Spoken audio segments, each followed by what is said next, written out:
ورنہ حدیث میں آتا ہے کہ شیطان اپنے نطفے کے ساتھ برابر صحبت میں شریک رہتا ہے. جس طرح ایک بیٹا باپ کے مشابہ ہوتا ہے، خدا کی قسم شیطان کی شرکت سے اولاد شیطان کے مشابہ ہوتی ہے. ان کی شقیق باپ سے ملیں گی، ان کی حرکتیں شیاطین سے ملیں گی، صرف اس لیے کہ حیوانوں کی طرح، جانوروں کی طرح خواہش کا پورا کرنا خوشی نہیں ہے، بلکہ سنت کے مطابق عورت سے ملنا. فرمایا دعا پڑھ لیا کر، دعا پڑھ لیا کر صحبت سے پہلے، اللہم جنبنا الشیطان وجنب الشیطان ما رزقتنا. اے اللہ جو اللہ تو مجھے دے رہا ہے تو شیطان سے اس کی حفاظت کر. اس دعا کا پڑھ لینا اس کے نطفے کو خالص رکھتا ہے. حضرت فرماتے تھے ہم اولاد کی تربیت کی فکر کرتے ہیں جب اولاد ہاتھ سے نکل جاتی ہے، حالانکہ اس اولاد کی تربیت کی فکر بڑے ہونے کے بعد نہیں، پیدا ہونے کے بعد نہیں، بلکہ جس وقت آدمی صحبت کر رہا ہو اس وقت سوچ لے کہ اس اولاد کیسی چاہیے. جس حیوانیت کا یہ صحبت میں، جس حیوانیت پر یہ صحبت میں عمل کرے گا، اسی حیوانیت پر اولاد پیدا ہوگی. معاشرے کے بگڑنے کا سب سے پہلا سبب یہ ہے. اس لیے ہر موقع کی سنتیں بتلائی ہیں. فرماتی ہیں عائشہ رضی اللہ تعالی عنہ ما رأیت منہ ولا رأى منی، ما رأیت منہ ولا رأى منی. عائشہ رضی اللہ فرماتی ہیں میں نے کبھی آپ کی شرمگاہ، آپ نے کبھی میری شرمگاہ نہیں دیکھی، کبھی نہیں. ما رأیت منہ ولا رأى منی. جب حیا ختم ہو جاتی ہے لوگ سمجھتے ہیں کہ حیا یہ ہے کہ آدمی جو کچھ کرے چھپ کر کرے. نہیں، خدا کی قسم چھپ کر کرنا، چھپ کر غلط کام کرنا بے حیائی ہے، کھل کر غلط کام کرنا بے حیائی نہیں ہے. لوگوں کی سوچ بہت الٹی ہے، بہت الٹی سوچ ہے. دین کی سطح کے گر جانے کی وجہ سے کھل کر گناہ کرنے کو بے حیائی سمجھتے ہیں، حالانکہ خدا کی قسم کھل کر گناہ کرنا بے حیائی نہیں ہے، چھپ کر گناہ کرنا بے حیائی ہے. یہ بات سمجھ میں آنی مشکل ہے. کھل کر گناہ کرنا بے حیائی نہیں ہے، چھپ کر گناہ کرنا بے حیائی ہے. کیوں؟ اس لیے کہ حیا کا تعلق اللہ سے ہے، مخلوق سے نہیں. عثمان رضی اللہ تعالی عنہ فرمایا احیاہم عثمان، کہ ایسے حیا والے کہ غسل خانے میں کبھی کپڑے نہیں اتارتے تھے غسل کے لیے، غسل خانے میں غسل کے لیے کپڑے نہیں اتارتے تھے. کیوں؟ کس سے شرم ہے؟ کوئی دیکھنے والا نہیں ہے، اللہ سے شرم آ رہی ہے، اللہ دیکھ رہے ہیں. یہاں حال یہ ہے بارات کی بدعت. بارات کا مطلب یہ ہے میں اپنی بیوی کو لینے جا رہا ہوں، میرے ساتھ محلے کے لڑکوں میں سے کون کون جائے گا.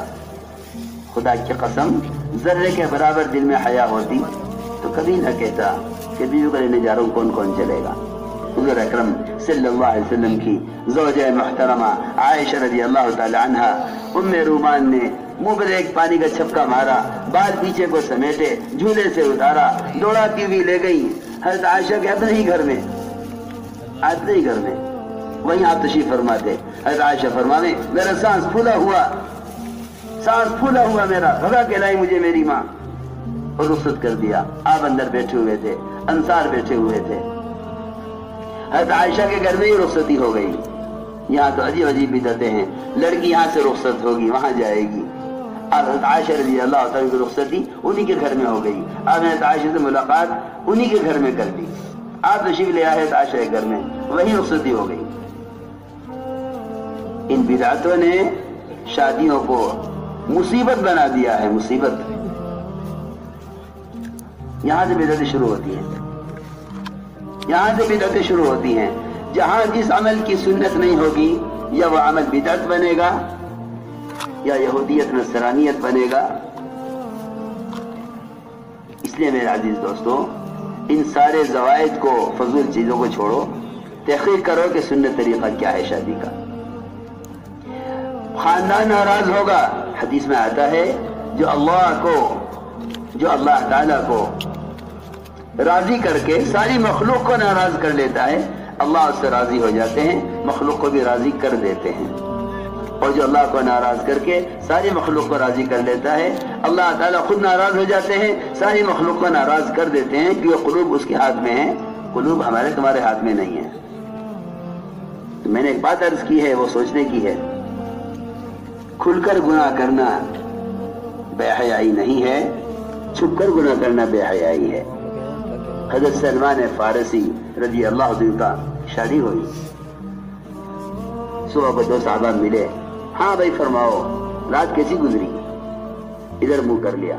ادھر دوستوں نے کہا ارے بتاؤ تو سلمان رات کیسی گزری؟ ادھر منہ کر لیا۔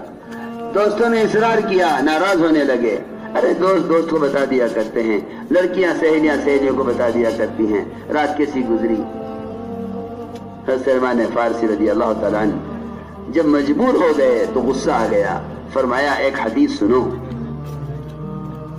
یہ فرمایا حضور اکرم صلی اللہ علیہ وسلم نے کہ جو میاں بیوی آپس میں حلال طریقے سے، صحیح نکاح کے ذریعے حلال طریقے سے آپس میں ملے اور صبح اٹھ کر دوستوں کو بتائیں کہ ہمیں رات کیسے گزاری ہے، حدیث میں فرمایا یہ دونوں کے دونوں اس گدھے اور گدھی کی طرح ہیں جو راستے میں جفتی کرے اور ساری دنیا ان کو دیکھے۔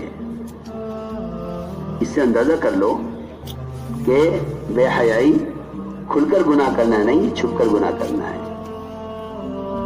بے حیائی کھل کر گناہ کرنا نہیں، چھپ کر گناہ کرنا ہے۔ صاف فرمایا سلمان فارسی رضی اللہ عنہ کہ میں نے حضور اکرم صلی اللہ علیہ وسلم فرماتے ہوئے سنا ہے جو شخص اپنی بیوی سے حلال طریقے سے ملاقات کرے اور صبح اٹھ کر دوستوں کو بتلائے کہ میں نے رات ایسے گزاری ہے، یہ اس گدھے اور گدھی کی طرح ہیں جو راستے میں جفتی کریں، لوگ ان کو دیکھیں۔ سوچو غور کرو، جب صرف حلال طریقے سے حاجت پوری کر کے خبر کرنے والا گدھے کی طرح ہے تو کھل کر گناہ کرنے والا اس گدھے سے بڑا حیوان کیا ہوگا؟ اس گدھے سے بڑا حیوان کیا ہوگا؟ اس لیے میں نے عرض کیا